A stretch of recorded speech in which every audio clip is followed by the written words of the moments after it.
Welcome to the setup manual for the HiPod X line. Let's begin with the cases. We've simplified the unit into two cases, one for the tube and base and another for the accessories. The handle on these cases has been beefed up to take even more wear and tear. To begin setting up your unit, you will start with the accessory case. Find the yellow base plate with wheels inside and place it on the ground.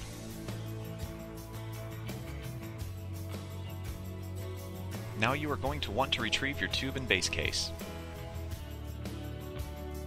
From inside this case, grab the attached tube and base and place them into the plate on the ground. You will see in the next portion of this video that on the base plate there is a ratchet that must be unlocked to receive the base and tubes. Now that the base has been inserted into the base plate, you will need to lock it into place. Find the ratchet at the bottom and turn it until it becomes tight. You can pop it out to the side to readjust its position, lock it back into place, and turn to secure the ratchet. Now we will begin the leg setup. On arrival, you will find that your HiPod legs are locked into the closed position with the leg locking pin. You will need to remove this pin and move it and the leg to the exterior hole, locking the pin through the leg itself and the bracket. You will not lock the pin either behind the leg or in front of the leg, as this does nothing to secure it before elevation. You will see that these are examples of how not to lock the leg. Again, make sure to lock the leg with the leg pin on the exterior hole so that the pin is going through the leg and the bracket itself. This locks the leg into position.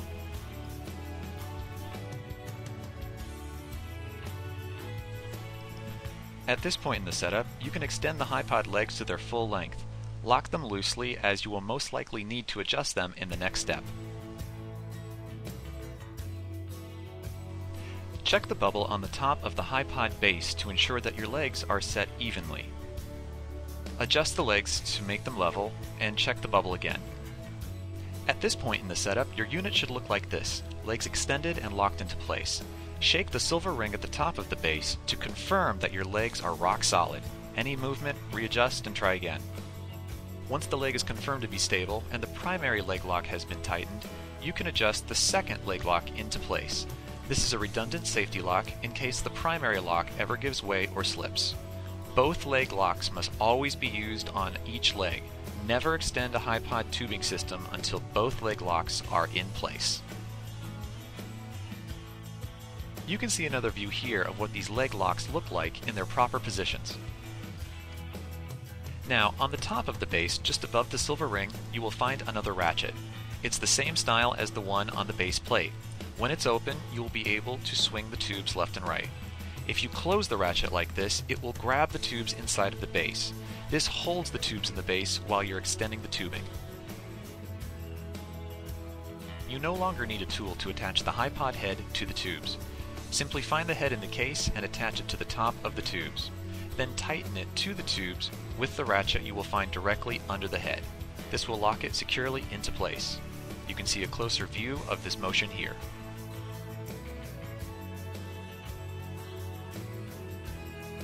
When attaching the HiPod handle, make sure to mount the handle from the reverse side of where the pins are dangling from the tubes. Attach the handle by tightening the screw until it clamps onto the poles and holds by itself. Purchase the X17 or the X23. Your monitor bracket will include an extra Y-shaped piece that acts as a sizer for the tubes so it can fit. If you have the X31, this piece will not be included. Take the monitor bracket, open it, and place it around the tubes. Once adjusted into position, twist the silver metal screw until it clamps down on the bracket, holding it to the tubes. You can see another view of this motion here.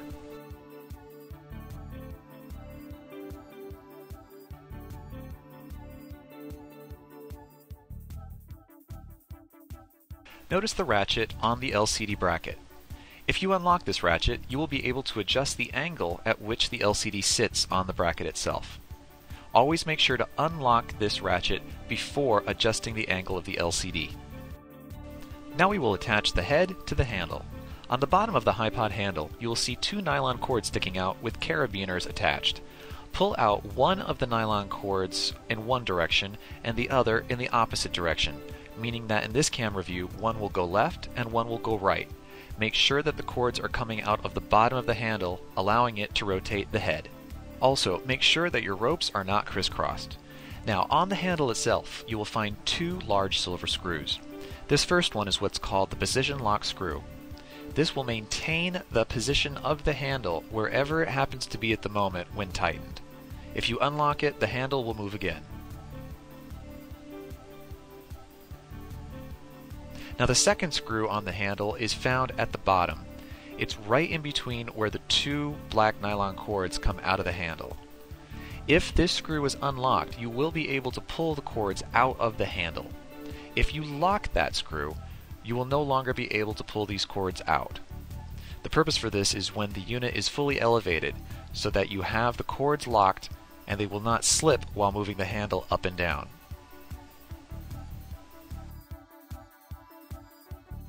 During setup, you will want to leave the cord tension screw open so that you can pull the ropes out of the handle.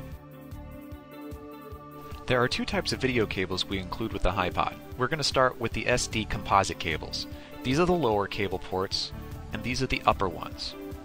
You will attach the cable on the strain relief hooks on the HiPod tube and also at the bottom on the HiPod LCD mounting bracket.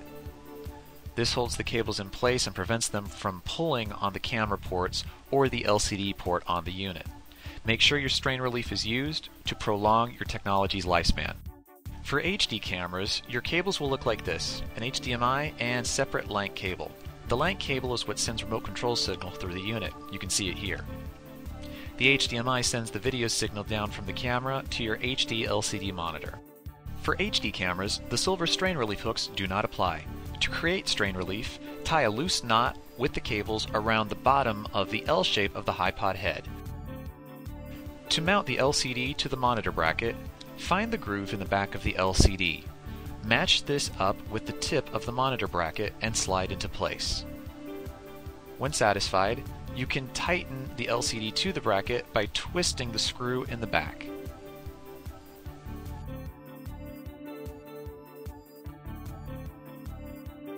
This HD LCD monitor is capable of receiving HD and composite signals. For composite signals, if you're using a 31-foot video cable, take your red and yellow cables and plug them into both yellow cables coming out from the LCD. We are sending two video signals through the unit, the second through the audio line. For HDMI, find the standard size HDMI port and plug it into the opening on the side of the LCD. To attach the battery, line up the holes on the LCD battery with the pins coming out of the LCD battery plate. Find the grooves that will accept the battery and then push the battery down onto the pins. You should hear a beep indicating that power has been received.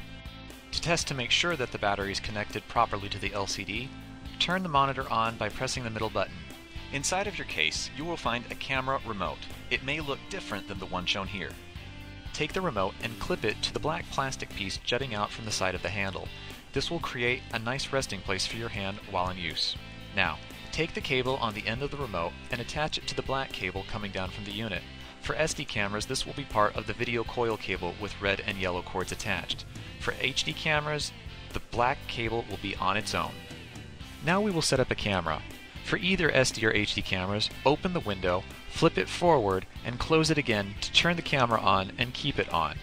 Now we will focus exclusively on SD cameras for the moment. On the back, you will find a port that is shaped like a D. You will find a corresponding cable in your accessory case called the D cable. You will see on one side it features yellow, white, red, and black cords, and on the other side a single black cord. For SD cameras, take the D cable and plug it into the corresponding colors on the long 31-foot video cable: yellow to yellow, red to red, and black to black. The extra white cable on the D cord will not be used, so you can leave it dangling off to the side.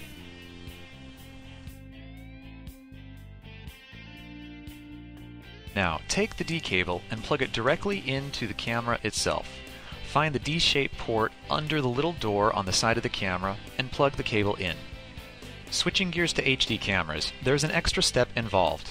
On the side of the camera, you will find a port that says multi, a long skinny rectangular port. Take this little black cable called the multi-port adapter cable. This is what you will plug in directly to the camera instead of the D cable. On the end of this adapter, you will find a D-shaped port. This will allow you to take the D cable just as it was in an SD camera version and plug it into an HD camera. For HD cameras, this allows the remote at the bottom to communicate with the camera on the top, giving you full control over zoom and record functions. With HD cameras, the only cable on the end of the D cable that will be used is the black stereo jack. The red, yellow, and white cables will dangle off to the side and will not be used. Simply take the black stereo jack and plug it into the long, skinny cable running up and down the unit from the remote near the base. Now that the remote is set up, we can attach the HDMI cable from the camera down to the LCD monitor. Open the window on your HD camera and locate the HDMI port. For most cameras, you will plug into HDMI Mini directly from the cable itself, although for some it may vary for HDMI Micro and require an adapter. Either way, once your video cables are connected to the camera, it's time to mount the camera to the HiPod head. Find one of the golden screws on the top of the HiPod head, place the camera on top, and sandwich the camera to the plate by screwing the camera screw into the camera from beneath. This will hold the camera in place while it's moving in the air. At this point in the process, your unit is set to elevate. The camera should be mounted on the head, all cables attached, LCD on the tubes, legs locked and extended, and plate firmly on the ground. Your HiPod handle and head should be connected via the nylon cords. The X17 is 3 stages, the X23 is 4, and the X31 is 6 stages. Each stage of tubing has a cam lock that secures the tube in place. To elevate your unit, unlock the cam lock, push the tube into the air to your desired height, and lock the cam lock again. This will squeeze the poles together so that they cannot move. You will see a white line on the end of each tube recommending where the placement of the tube should be locked. There are safety pins for the bottom stages of the HiPod tubes. For the X23, there is a single pin for the 4th stage, whereas for the 31, there are 3 for the 4th, 5th, and 6th stages.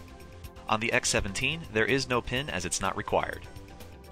Find the hole at the bottom of each HiPod stage, take the pin, and push the pin through the hole. This will prevent the tube from slipping if a cam lock for some reason fails. On each stage of the HiPod tubes, there is a strip of Velcro to keep the cables out of the way. Take the Velcro strip, open it, place the cable inside, and close it again. Beyond keeping the cables neat, it helps to act as a strain relief throughout the unit.